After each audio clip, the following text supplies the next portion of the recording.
Bienvenue dans la Guilde, le podcast qui booste vos compétences en Quality Engineering. Je suis Jean-François Frézy, expert en Quality Engineering et passionné par la transmission des savoirs. Chaque semaine, je te partage des astuces pour transformer ta façon de travailler en Quality Engineering. Installe-toi bien, on est parti pour un nouvel épisode rempli de conseils concrets. N'oublie pas de t'inscrire à ma newsletter pour recevoir du contenu exclusif et ne rien rater. Chaque semaine, je te livre des méthodes actionnables, des outils efficaces et des stratégies sur les meilleures pratiques du moment, avec des formats courts, pratiques et accessibles à tous. Alors abonne-toi maintenant pour ne rien rater. Tu es le seul QA dans l'équipe, peut-être même dans ta boîte. Les devs testent peu quand ils ont du temps, le PM veut livrer vite et toi tu portes tout le poids de la qualité, seul sur tes épaules. Sans un mandat formel, sans une équipe, sans budget et sans parfois même qu'on comprenne vraiment ce que tu fais. Alors ça, c'est vraiment une situation extrêmement inconfortable. C'est aussi, si tu la joues bien, une position d'influence qui est quand même rare. Dans cet épisode, on va parler de survie, mais aussi de stratégie. La première étape, qui me semble la plus importante dans cette situation, c'est d'essayer d'arrêter de se battre contre le contexte. Il est ce qu'il est, il faut faire avec.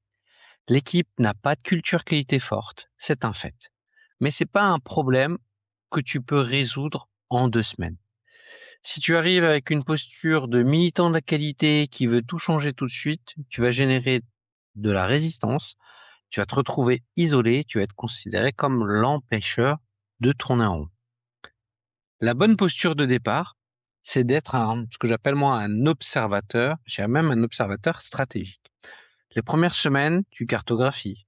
Vraiment, tu prends ton temps pour regarder quelles sont les zones qui cassent souvent, où sont les points de douleur réels, que ça soit pour les devs, pour le PO, pour les utilisateurs, pour le management, qui dans l'équipe est naturellement attentif à la qualité, même sans ce rôle de quality engineer. Ces profils-là vont être vraiment tes premiers avis. Donc tu vas pas chercher à imposer une démarche, tu vas essayer de chercher des points de levier, des endroits où un petit investissement en qualité, ça va se voir énormément et ça va être ressenti par tout le monde. Quand tu es seul, clairement, tu peux pas tout faire. Il y a que 24 heures dans une journée, c'est très compliqué.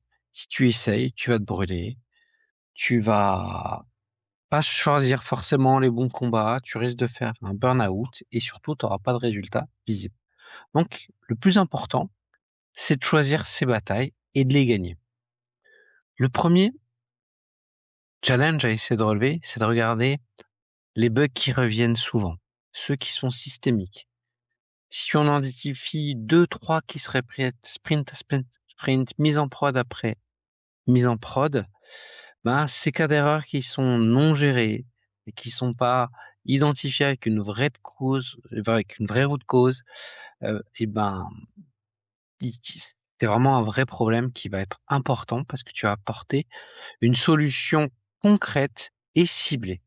Et c'est pas, on n'a plus besoin de tests. Si tu te dis, ce type de bug revient trop systématiquement, voilà ce qu'on peut faire pour essayer de l'éliminer. C'est une proposition d'action vraiment indispensable qui te permet de te mettre en valeur. Le deuxième, c'est vraiment d'être, je dirais pas intransigeant, mais d'avoir une vraie lisibilité sur les critères d'acceptation parce que c'est le levier le plus accessible et le plus important et qui est pas toujours le plus compliqué à mettre en place. Tu mets en place des traits amigos, tu montres ce que ça va apporter, ce que ça t'apporte à toi, à l'équipe en termes d'alignement, en termes d'ambiguïté.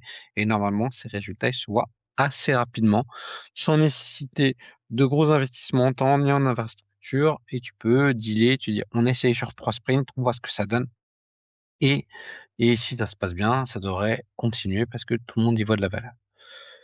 Autre chose, définir vraiment les cas de tests minimum. Voilà, ton MVP des tests, pas les 500 tests que tu dois faire parce que ça, tu n'y arriveras pas tout seul, mais vraiment les 10, 20 cas nominaux des flux critiques qui sont indispensables, qui doivent être tout le temps tournés, tout le temps identifiés.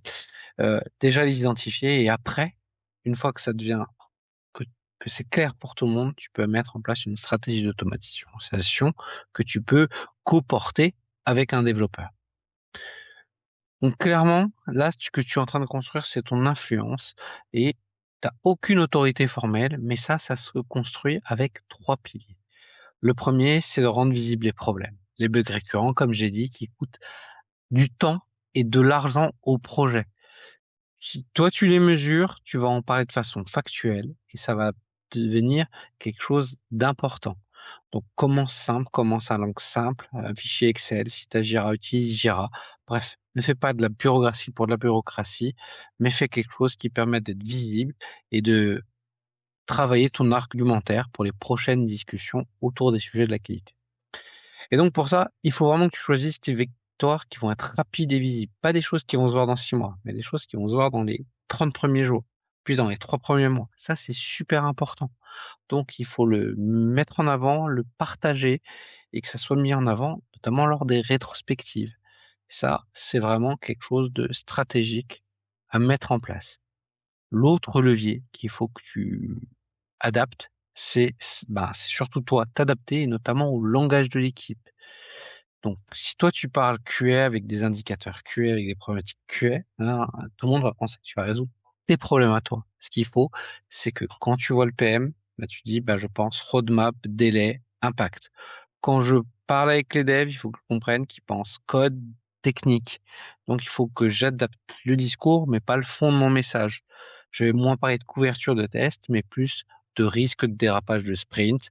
Je vais pas parler forcément de cas de test, mais plutôt de clarté dans les spécifications.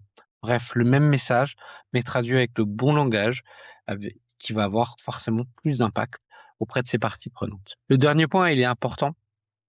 Il existe des situations où le problème n'est pas que tu n'as pas trouvé le bon levier. Parfois, le contexte organisationnel, politique ou autre ne permet tout simplement pas de faire un travail de qualité, du moins celui que tu espères mettre en place. Ça, faut le savoir, le reconnaître.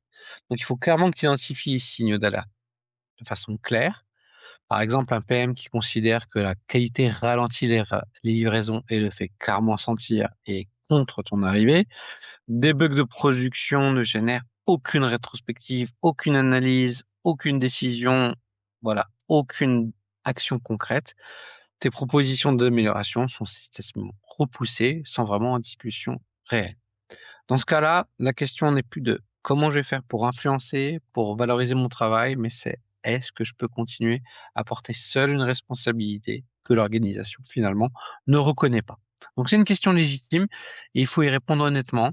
C'est aussi une forme de professionnalisme et après tu pourras en tirer les décisions qui te paraissent le plus évidentes dans ton contexte. Bref, être un QA seul dans une équipe, c'est un vrai défi. C'est aussi une opportunité de construire quelque chose depuis zéro. Avec l'agilité, ça le permet beaucoup plus facilement parce qu'on a beaucoup plus d'échanges. Il faut savoir que le changement culturel, il est lent. Ils vont plus se mesurer en semestre plutôt qu'en sprint et que chaque victoire concrète, chaque bug anticipé, prévenu, chaque spec clarifié, c'est une étape, c'est une brique qui s'accumule pour pouvoir améliorer la qualité. Donc, j'espère que cet épisode t'a plu et t'a donné l'occasion de réfléchir, surtout si tu es le seul QA dans ton équipe. Et je te dis à très bientôt dans la guilde. Merci d'avoir écouté cet épisode. C'est grâce à toi que la guilde continue de grandir. Si tu as aimé, n'hésite pas à partager autour de toi et à laisser un avis 5 étoiles sur ta plateforme préférée. Je te donne rendez-vous au prochain épisode avec encore plus de conseils pour booster tes compétences.